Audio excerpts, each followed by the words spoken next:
Wow! ಇಷ್ಟು ಈಸಿನಾ? S. ನಿರಂತರ ಆ್ಯಪ್ನಲ್ಲಿ ಅಟೆಂಡೆನ್ಸ್ ಅಪ್ಲೋಡ್ ಮಾಡುವುದು ತುಂಬಾ ಸುಲಭ. ನಿರಂತರ ಆ್ಯಪ್ನಲ್ಲಿ ಸ್ಟೂಡೆಂಟ್ ರಿಜಿಸ್ಟ್ರೇಷನ್ ಮಾಡುವ ವಿಧಾನವನ್ನು ಈ ಹಿಂದಿನ ವಿಡಿಯೋಗಳಲ್ಲಿ ಶೇರ್ ಮಾಡಿದ್ದೀನಿ. ಅಟೆಂಡೆನ್ಸ್ ಅಪ್ಲೋಡ್ ಮಾಡಬೇಕಾದ್ರೆ ಮೊದಲಿಗೆ ಮಾರ್ನಿಂಗ್ ಅಟೆಂಡೆನ್ಸ್ ಅಂತ ಕ್ಲಿಕ್ ಮಾಡ್ಕೊಳ್ಳಿ. ಆ ನಂತರದಲ್ಲಿ ಕ್ಲಾಸು ಮತ್ತು ಸೆಕ್ಷನ್ನ ಸೆಲೆಕ್ಟ್ ಮಾಡ್ಕೊಳ್ಳಿ. Mark attendance.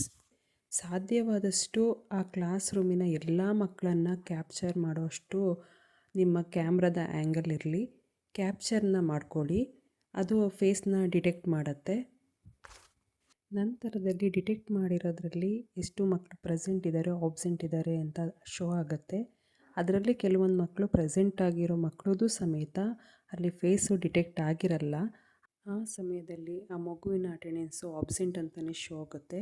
ನೀವೇನು ಮಾಡಬೇಕು ಅಂದರೆ ಆ ಮಗು ಕ್ಲಾಸಲ್ಲಿ ಪ್ರೆಸೆಂಟ್ ಇದ್ದು ಆಬ್ಸೆಂಟ್ ಆಗಿದೆ ಅಂದಾಗ ಇಂಡಿವಿಜುವಲ್ ಆಗಿ ನೀವೇನು ಮಾಡಬೇಕು, ಯಾವ ಮಗುಗೆ ಆಬ್ಸೆಂಟ್ ಬಂದಿರುತ್ತೋ ಆ ಮಗು ಮುಂದೆ ಜಸ್ಟ್ ಕ್ಯಾಮ್ರಾನ ಓಪನ್ ಮಾಡಿದರೆ ಸಾಕು, ಅದು ಕ್ಯಾಪ್ಚರ್ ಮಾಡಿಕೊಡುತ್ತೆ.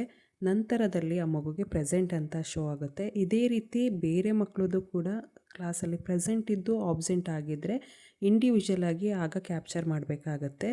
ಈ ರೀತಿಯಾಗಿ ನೀವೇನು ಮಾಡ್ಬೋದು, ಅಟೆಂಡೆನ್ಸ್ನ ಕ್ಯಾಪ್ಚರ್ ಮಾಡ್ಕೋಬೋದು. ನಂತರದಲ್ಲಿ ನಿಮಗೆ ಆ ಕ್ಲಾಸಲ್ಲಿ ಎಷ್ಟು ಮಕ್ಕಳು ಪ್ರೆಸೆಂಟ್ ಇದ್ದಾರೆ, ಆಬ್ಸೆಂಟ್ ಇದ್ದಾರೆ ಅನ್ನೋದು ನಿಮಗೆ ಮಾಹಿತಿ ಸಿಗುತ್ತೆ. Thank you for watching. Hare Krishna.